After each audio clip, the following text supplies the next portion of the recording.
Is your story setting just the backdrop for the action? Is it just a place where characters get to walk in and out of? Or does it play a bigger role? In today's video, I'm discussing how to create a setting so detailed and impactful that it can be a character in its own right. Let's get started.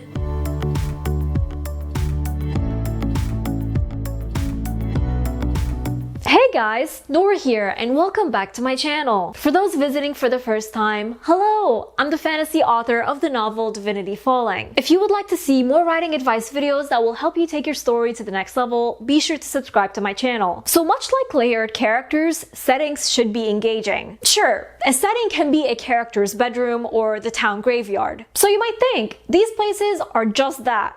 Places. But for the purpose of creating an exciting story, you need to think of your setting more like a character and less like a backdrop. And without further ado, here are some tips on how to make your setting a character in your story. Number 1, make it memorable. The best way to make your setting a character in your story is to make it hard to forget. Think about iconic settings from your favorite books. Many of us quickly think of Hogwarts or Wonderland from Alice in Wonderland. And if you're like me, you probably think of the house from The Haunting of Hill House. That's because these settings are unique, exciting, and have their own personalities. Of course, your settings don't have to be magical. You could write about a barbershop and make that setting memorable by using vivid and sensory details. You could also introduce interesting characters, like a quirky barber who tells funny stories. And you could even make the barbershop a place where community members come to unwind and gossip. All these things can shape the setting. Number 2, give it a history. Just like how your characters have backstory, so does your setting. When your character's parents bought their house, they built a tree house for them and their siblings to play. Or before the school was built, the land used to be a mass burial site. This makes me think of the movie The Sixth Sense. Point being, your setting has a story. So when coming up with the history, consider how it may shape the people and events in your story. For example, in a dystopian story, the history of the setting could play an essential role in shaping the events of the plot. When we think of the Hunger Games, for example, we think about Panem, which is a setting that has a rough history full of war. And that history shapes the story and the characters. Number 3, make it relevant. Now that your setting is memorable and has a history, you want to stop and think how it's relevant to your story. Again, the setting should impact the characters and events in the story. For example, in Shakespeare's King Lear, Lear is kicked out of his kingdom and is forced to wander the countryside. This setting is important because it acts as a physical manifestation of Lear's emotional and mental state. And as he grows madder, a storm rages around him, further symbolizing his internal demons. Number 4, use all the senses. Describing a setting isn't possible without using the 5 senses. I mean, it's possible, but it won't be as engaging. So use all the senses to immerse readers. Don't just describe what your characters see. Describe what they smell, hear, touch, and taste. For example, living by the beach has its own sounds, smells, and tastes. And living by the highway has a different kinds of sounds and smells. Every location gives you an opportunity to dive into the 5 senses. And number 5, use it to create conflict. Just like characters, settings can create conflict in a story. So consider how the setting can be used to create conflict and tension between characters. An example that comes to mind is the house in The Haunting of Hill House. I mean, think about it. The house causes the family members to argue even years after they leave the house. Another example is the show Money Heist, where one of the settings is the Bank of Spain. The characters are robbing a bank, so of course the bank causes a lot of tension as the characters try navigating the setting without anyone getting killed. So by following these tips, you'll have a setting that's just as memorable as your characters. So that's all I have for you today. I'd love to know, what makes your setting unique and exciting? Let me know in the comments. If you're new to my channel, be sure to subscribe. I put out writing advice videos every other Wednesday that will help you take your story to the next level. Also, don't forget to follow me on social media to see what I'm up to from day to day and to chat with me. And before we go, I just want to give a quick shout out to Sarah Frayne, Alan J. Early, and Noah Kwavanti from my shout out tier over on Patreon,